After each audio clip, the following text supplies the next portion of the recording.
number 5. Lalaki nga naputputan sa idalom sang tower sa Barangay Vista Alegre sa Bacolod City, biktima sa abduction sa Silay City. Nasapuan kahapon ang bangkay sa isa ka lalaki nga nalubong sa idalom sang NGCP Tower sa Purok Katiligban, Barangay Vista Alegre sa Bacolod.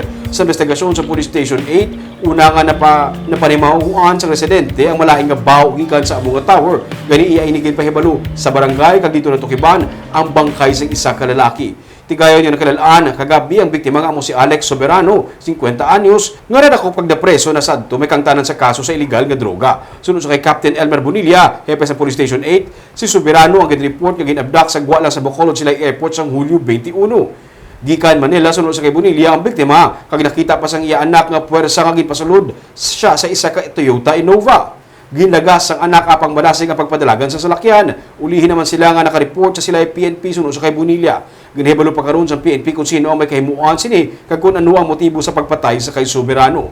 Isa sa ila karon ginalantaw nga motibo nga mahimo may kangtanan ini sa illegal nga droga.